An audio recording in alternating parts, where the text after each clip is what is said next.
I had just flown to New Jersey that day for work. So that morning I had to fly back. I mean, it was just, and I had a lot of time to think about that. And I thought about everything that my mom had done. She had hypercholesterolemia. I have it. Edward, how did you find the carnivore diet?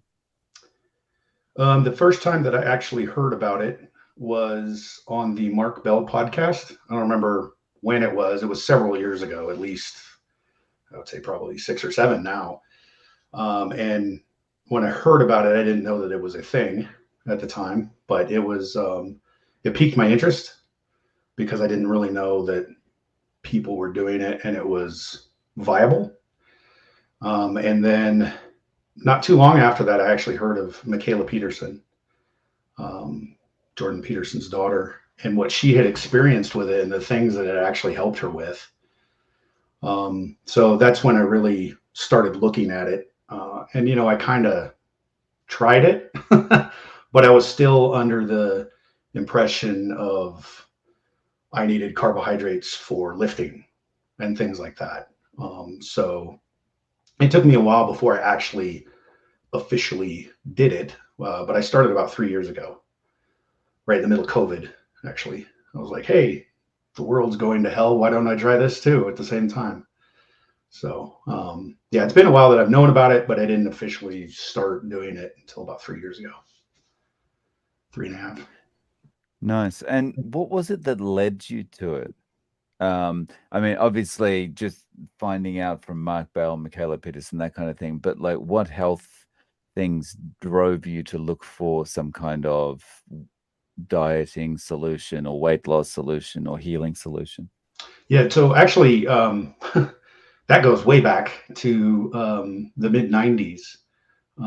And I started my health journey back then when I was actually in the army, and I injured my back and I couldn't walk. I essentially crushed my L3 vertebrae, and I was laid up for a very long time. I tried doing all the physical therapy and everything, and there was no diet to speak of. I was young. I was in my mid 20s, and I still ate pizza and drank beer all the time. I was invincible at the time, or at least I thought so.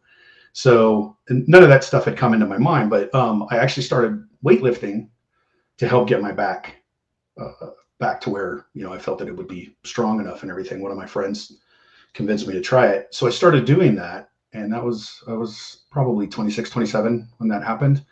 And then when I turned 30, my dad told me that he was diagnosed with type 2 diabetes, and I was like, oh, I'm going to be on. I have your genetics, Dad. I'm going to be on that same path. So I started looking into healthy diets. Like I said, I was just lifting and just eating the way that I had been. So I started looking into more of a healthy diet for lifting because that was my main goal, was to get bigger, stronger, and things like that. So I did a lot of research and everything, but mainly geared towards lifting. It wasn't necessarily true health. It was just how could I be the best lifter that I could be at the time and stuff. So I knew a lot of things from that. And that was about the year 2000 or so. So ever since then, I had been, um, mainly trying to figure out what's the best thing for me. And it worked for a little while, just eating cleaner. Essentially, what I think a lot of people would refer to as like a paleo type diet before paleo became part of the vernacular. And I tried competing and everything like that, just an amateur stuff. And I got very, very strong the way, and I attribute a lot of that to the diet that I was doing at the time, but I could never really compete at the elite level, at least in the amateur stuff, because I couldn't put a lot of load on my back because it was still, part of it was mental and stuff. But I'd always gravitated towards more of the red meats, which were supposedly bad back then because I was eating carbohydrates. And I did find that if I didn't eat a lot of fat when I ate carbohydrates, I also did not get fat. right? But if you, I always focused on protein, and then I would either eat fats or carbohydrates, but never try to mix the two, and that helped a lot.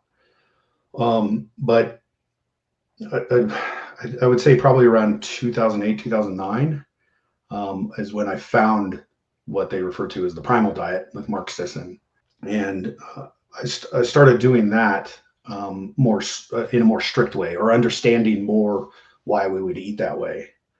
And I gave up on not gave up, but I stopped trying to compete in powerlifting and everything. And I wanted to be healthier and things because my kids were getting older, and I was always tired from the gym and I couldn't do stuff with my kids and things like that. So I wanted to be a little bit healthier, and that worked. But there was something that was always bothering me, and that was just how I felt outside the gym. Inside the gym, if I had carbohydrates, I was kicking ass. I did great. And I could keep my strength and all that other stuff. But I was so scared of not having carbohydrates that I would lose that edge in the gym and everything. So I did that for a very long time. But when I heard about the carnivore diet and that people were doing that, let me back up 1 second here. One reason that I'd never really tried the ketogenic diet, I did try it, and I did the ketone strips and all that other stuff, and I could never get into ketosis. It would never change color for me and stuff. I don't know if I was just a weirdo or whatever, but I also noticed that I would suffer in the gym. And a lot of my friends that were doing ketogenic diets and stuff, they were trying to make those diets seem normal, right? They weren't eating necessarily all, like, to me, a keto bomb is an abomination of what we're trying to accomplish when we try to feed ourselves. But these people would be eating every day. They would have some sort of really high fat thing made with swerve and a bunch of flavors. And I was like, we're still trying to make food that should not exist, and ingesting it and thinking it's okay just because it doesn't have a carbohydrate in it. So, I turned off of ketogenic stuff really fast because of that. People making waffles, and stuff. They still use some sort of flour. It just wasn't a white flour and things. And when I started the primal stuff is when I didn't know I did, but I went gluten free on accident. I didn't know that was even a thing for a few years after I started it, but I really do believe that that helped me a lot feeling better. And I didn't really miss it, so I was okay with that. But I always noticed that I gravitated towards red meats, um, beef, buffalo, lamb, things like that. Pork, I loved pork, still love it actually. And but things like chicken breast, ugh, that is, I just never really liked that stuff. So, um, trying to make dishes out of all this stuff and experiment and all this other stuff was actually, um, it kind of turned me off from it because I was trying to make things normal, or what people consider normal, I guess. Trying to make pastas, things like that were low carb. So when I eventually heard about the carnivore diet and I heard what happened with Michaela, I was like, I'll just try it. So I listened to Mark Bell again about it, and I tried his the January's carnivore month or whatever it is. I don't. It was so long ago. I don't remember what it was called. But I did it, and I just didn't stop. It was just, I felt so good outside the gym, and I mean, it was only like 2 weeks of, I didn't get the keto flu or any of that other stuff. I just didn't feel like I was performing right in the gym. But after about 2 weeks, I got back up to what I was doing before. I felt fine. And outside the gym, I felt great. I didn't feel like I was weighted down, I guess you would say, um, and stuff. I never went to bed with heartburn or with feeling lethargic or anything. Like, I was tired, but I wasn't, totally drained for the couple hours before that. My sleep got very regular before I'd have insomnia or something like that. I attributed all that to just how I changed my diet, because that was the only thing I had done. And I've been doing it ever since. And I haven't looked back. I don't miss any of the carbohydrates or anything like that. So that's how I got to it. What are some of the biggest changes you've noticed going from that primal way of eating to going carnivore? The two biggest, one is that I don't have that weighted down feeling outside the gym. And not that my life revolves around the gym or anything like that. In fact, I don't lift that much anymore anyway. I only lift once, maybe twice a week now, but I do box, and I try to box 4 days a week. I also coach it and stuff.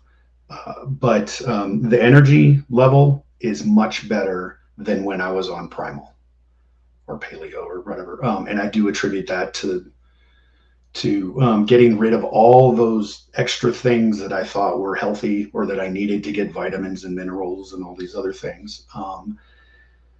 And the second thing is that I don't even have to try to stay lean anymore. I know a lot of people do it for the weight loss, and that's great. Like Carnivore Kip, that guy is amazing. Just how happy he is now and everything, how much he's lost in such a short amount of time.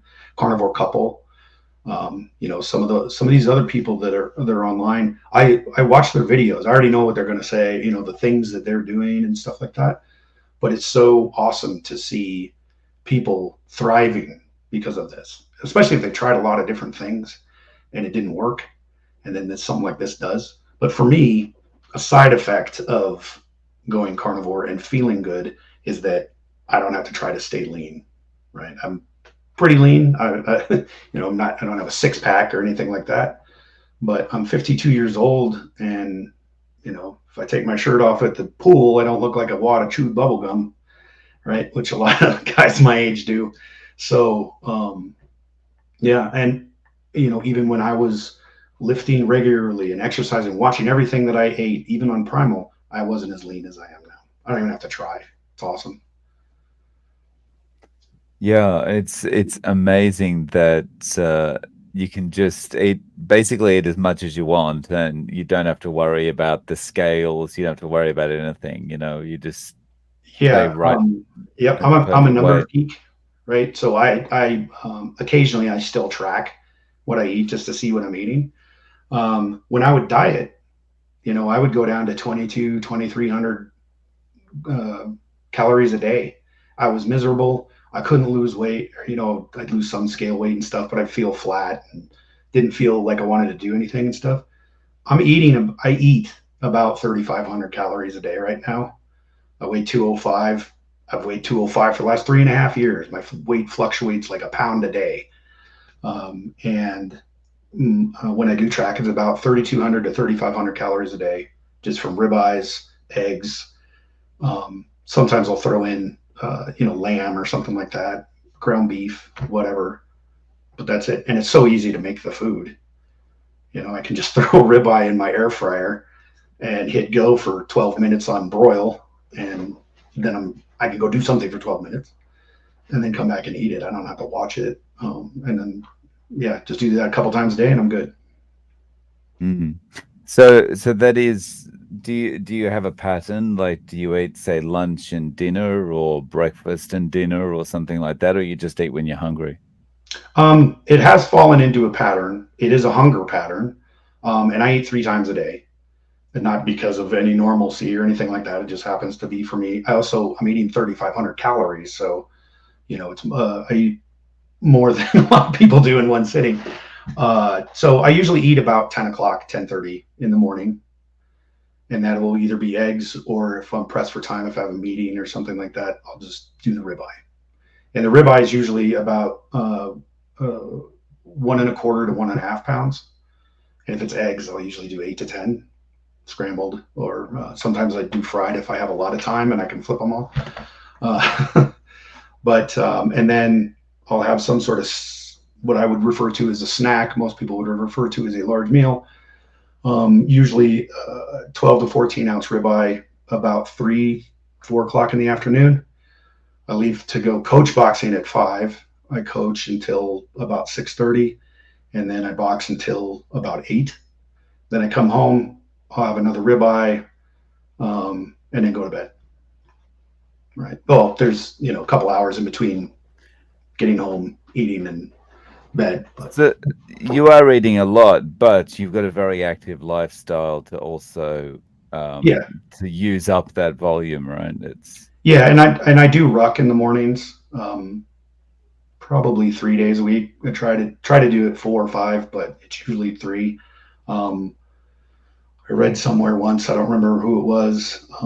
Essentially, if you can ruck backpack with 25% of your weight for 30 minutes a day, that's pretty good. So I actually carry a 75-pound ruck for about 40 minutes. It's just the trail that I have 3 times a week. wow. Yeah. I'm just converting that into kilograms. Oh yeah. Sorry, I don't know. That's a heavy rock. Yeah, it's pretty heavy. But I'm used to, when I was in the army, we rucked all the time, and it's something that I enjoy. A lot of people enjoy Mm. hiking or just even walking. Any of those are great. I just like strapping some weight on and going around the neighborhood and stuff. I live here in the base of the Rocky Mountains, so I got some really cool trails around here. Ah, nice. How is your family with this? You mentioned kids. Are your kids into this at all? So I have 3 kids. They're all grown and out of the house. In fact, my daughter got married a week ago today. So Congratulations. thank you. That's another thing with this diet. I don't stress at all about anything anymore. It's awesome. Uh, and if anything stressful does come along, I can handle it pretty easily because I don't feel bad. I'm not irritated and stuff like that with the way I feel. So it helps a lot. Um, so my oldest son, uh, he is on the fence about it. He eats very clean, as it were. He's more vegetable focused but he eats plenty of protein and everything. My middle son, he boxes. He tried powerlifting, he did all kinds of strongman stuff.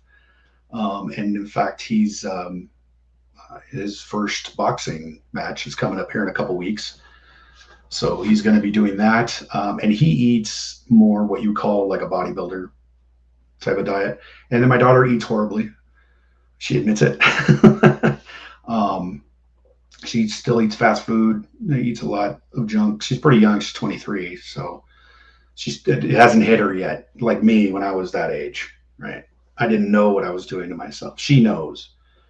Um, but she still likes weird stuff, what I consider to be weird stuff. And then, funny that you asked that. My wife, she was a vegetarian for a very long time when we were younger. She and I have been together for 35 years, but she was a vegetarian for a very long time. And then when she was pregnant with our second son, her father convinced her to eat fish.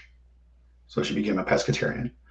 And now, probably a year and a half ago, she saw how well I was doing on carnivore, but she still couldn't bring herself to eat red meat and things like that. So she ratcheted way back on vegetables and things. She still eats a salad. She makes this awesome blue cheese dressing that I even eat. It has avocado oil in it. Sometimes I convince her to make it with macadamia nut oil, just because I like that better for the fatty acid profile and everything. But she eats a salad usually. She doesn't eat broccoli or asparagus and things like that. She loved them, but she knew how it made her feel. So now she eats a lot of eggs. Um, Pretty much every night she'll eat salmon or halibut or something like that, and a small salad that she makes with some root vegetables in it too, carrots and radishes and things like that. But even she has come over to this way, to the dark side, as it were, even though she's still a pescatarian. So everybody knows what I'm doing. My wife is the only one that's ever said anything that it worried her, but that's probably because it's a high fat diet. I eat, I think, between 200 and 230 grams of fat a day, most of it being saturated fat because my ribeyes are half fat, half protein. So it is a higher fat diet, but so far it's been great for me. So and she sees that. So And how is she doing now that she's kind of changed this way and reduced the amount of vegetables and having more eggs and fish? Oh, she's doing great. She loves it. Mm. She she doesn't think that the lettuce and radishes and all that stuff are, as Dr. Chafee would say, trying to kill you. you know, but she does feel better. She feels a lot better.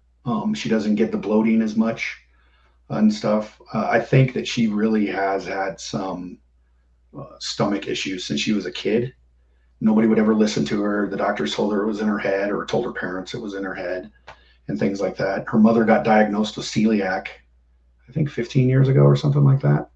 Um, and my wife does not have celiac, but she is gluten sensitive. It's obvious that she has a problem with that. And I also think she has a FODMAP issue. I think that's why getting rid of a lot of those other vegetables helped. And some of the side stuff that went with what they were cooked in and things like that helped with that too. So I'm I'm not one to tell anybody how they should eat, right? Um, I don't tell them what to think politically. I don't tell them who to date or any of that stuff. I don't think I should tell them what to eat either, right? You and I are having this talk because I just want people to know that if you're a weightlifter, you can do this and be fine, right? As long as your body accepts it. My body accepted it, right? I don't know. I can't speak for everybody, but the things that I was hesitant about with it were a non-factor, right? Because I tried it. So Mm. I would never tell my wife she can't be a pescatarian or a vegetarian or anything like that. If she was a vegan, I don't know if we'd still be married, but just because that's a strange, the anyway, the ideology behind that is different than nutrition, I think. But a vegetarian, if she wanted to be strict vegetarian, I'm okay with that. I would try to help her as much as possible, and she listens to me when I say you need more protein in your diet. That's why she has more eggs and fish and things like that. And she noticed when she concentrated on protein, she felt best, and that's what she wants, is to feel her best. So Nice. And I mean, you're kind of, you're walking the walk, right? So it's like you're having that a extra protein, you're having that extra fat, right? So it's easy to listen to what you're saying because she can see the results in front of her, right? mm-hmm. Yep. Yeah. So you said you live near the Rocky Mountains, Yes. right? Yeah, in Colorado. um yeah, so in Colorado, how easy is it to get your beef? Like, are you going to Costco? Are you buying it from a local rancher or something like that? I do both. If I eat Costco meat, which is very, very good, by the way, Mm. the steaks, I'll go buy the large 16 to 20 pound ribeye, roast uncut, and I'll cut them myself into the sizes that I want, and I'll do that. But if I eat that, when I put it into the air fryer, or if I cook it in, I've got the auto grill too and stuff. Um, if I do that, I'll put tallow from a local farm here on top of it to help increase the fat content and the good fat content of it in there. But I'm not afraid of the omega 3 to omega 6 ratio that's in the uh, grass fed versus corn fed beef, because it's such a small amount of both anyway. I do take fish oil because I know that omega 3s can help with cognitive things. You know, I guess your cholesterol levels, if you're concerned about it. There are a myriad of benefits to it, but I hate fish, so I will not eat fish. I just can't handle the taste of it. But I'll take fish oil, and I do that every day. Um, and but yeah, so we do have a lot of great farms here, especially across the Front Range of Colorado. My oldest son, lived in Boulder, like about 5 minutes from one of the coolest regenerative farms I've ever seen anywhere.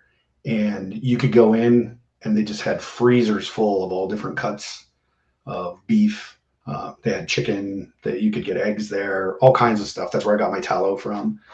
And the fat on something like a brisket, it was orange because of the the everything that's in it that you're not getting from a corn-fed animal. So yeah, I would get that when I can, but that stuff is kind of hit or miss on how many cows do they have, when can they slaughter them, that kind of stuff. But yeah, I'll eat Costco meat without worrying about it. Have you influenced anyone outside of your family to give this a try, and have they stuck to it? Um, One guy that he and I are now friends. He did some work on our house for us and stuff. He's a really good friend now, and he has rheumatoid arthritis. And the drugs that he was on for it, I believe this is what the doctor told him, was that caused heart failure, congestive heart failure for him. The drugs themselves. So they took him off of that, so he got RA back, but now his heart's doing better, I guess. So uh, he did try it, and then he was looking. He looked healthier, happier, healthier, and stuff like that. And then I found out that he was drinking things like we have Lipton iced tea, which is just full of high fructose corn syrup. I was like, you can't just eat meat and then stuff sugar into your body in a different way.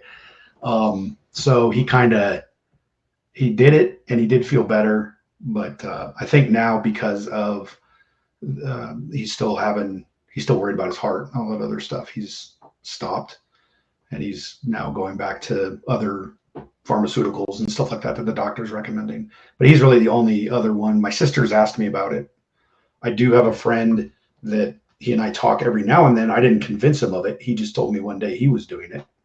So he and I talk about it on occasion. He's doing it mostly for weight loss. Um, but those are about the only people that I know of outside of me that do it. A lot of people that I speak to, they tell me they feel 20 years younger or 30 years younger. And for me personally, right now, this is um, the healthiest that I've felt that I can ever remember. How about you? Like, do you Totally. feel your age? Oh God, no. And most people, like some of the people that I coach in boxing, they thought the other was it 2 weeks ago, I think they told me they thought me I was in my 30s, and I was like, no, I'm 52, and I totally agree with that. Thinking back on it, maybe when I was a teenager, um, late teens, early 20s, and max, um, I felt this good, but I feel great now. The powerlifting stuff killed my joints and my ligaments. It's lifting really heavy can do that to you. I don't have any of those problems anymore. Waking up every day feeling like I got hit by a truck or something because my joints hurt and it took me half an hour to get moving and everything. I'm fine now. I get up, I come downstairs, I turn on the hot water I do have coffee, not totally carnivore, I guess. Um, but I turn on the water for that, and then I have a pull-up bar out my back door. I go and hang on that thing for 3 minutes right away, and I can feel it in my shoulders and everything that I'm not young anymore. But after 3 minutes, I'm perfectly fine and all that other stuff. But yeah, even getting up on it, it doesn't hurt. It would have killed me 10 years ago, right? I would have been like this trying to get up there and hold on to it and everything. So no, it's great.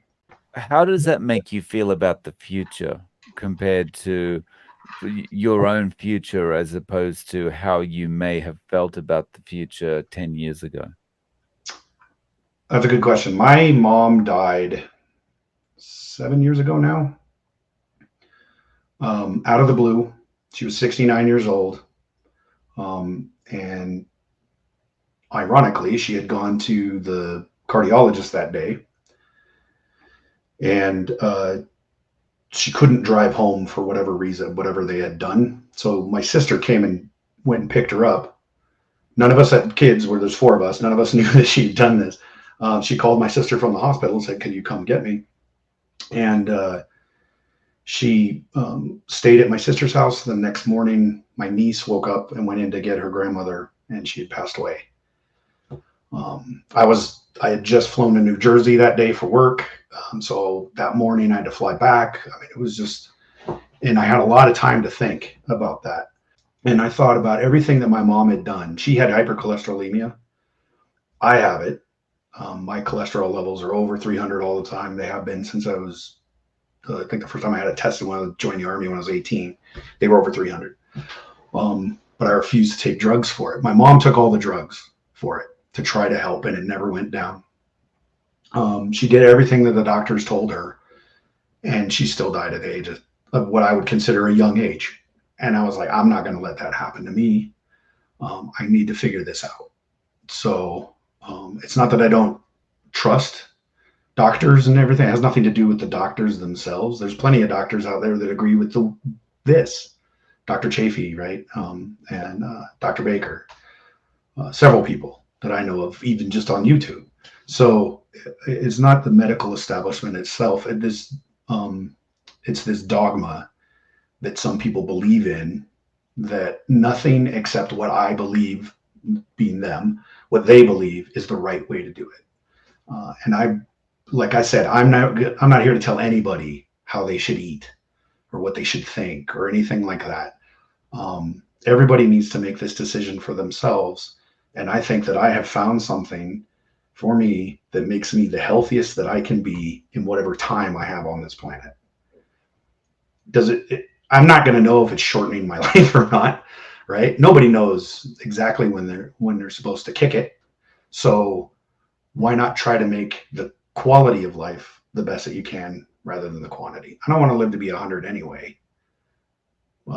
Unless I could feel like this. If I felt like this, and and I could still move and everything at 100, sure. But so 10 years ago, I was scared of my future. I'm not anymore. And that thing happening with my mom about 7 years ago, that's really what made me decide that I need to do what I think is right, not what everybody else thinks is right. Yeah, I'm really sorry to hear about your mother. Thank you. I appreciate that. Yeah, I feel like, yeah, I'm not sure I would want to live to 100, but if I can feel like this, like you say, yeah, I'm down for that. And I mean, this is the first time in my life that I've felt that might actually be possible.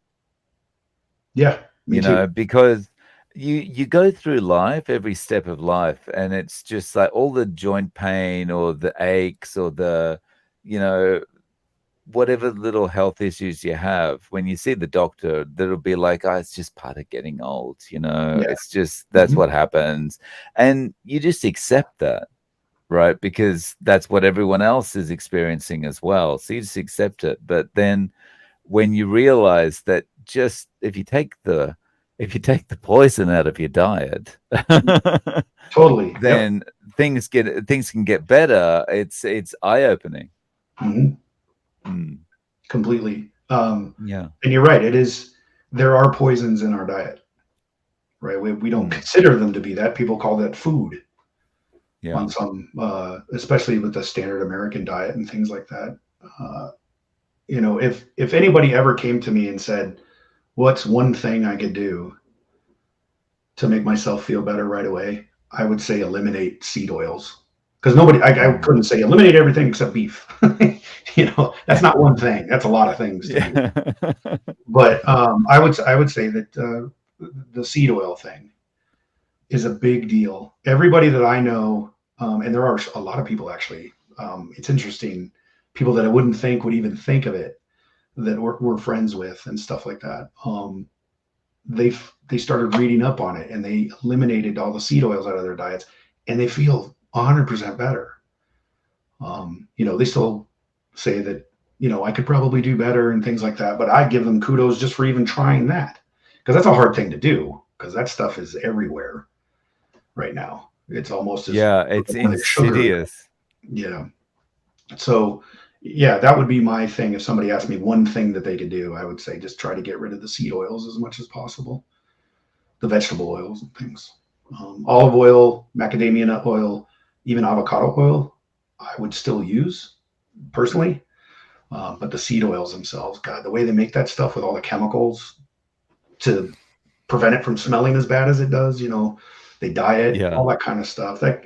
It's just not meant for human consumption. that's that's right. When you've got to do that many things to something to make it to Yeah, make it look acceptable, yeah, it's it's none of like the this ultimate processed food because of yeah, everything. it's like the first thing that comes to mind when you said that was that expression, putting lipstick on a pig. Yes, It's what um you're doing. yeah. So I guess, is this it for you? Like, you're just going to carry on this way of eating, and there's just no going back for you, right? Right. Yeah, I'm not. I don't. I love rice, but that's about the only thing that I'm like I even remotely miss. I have Dr. Sean O'Mara, if you know him. I've actually started doing things like he said with the fermented foods, vegetables, and I've actually right now I have fermenting blueberries and peaches upstairs, right next to my wife's homemade kombucha, which smells horrible. Um, I think, but so I'm going to try those.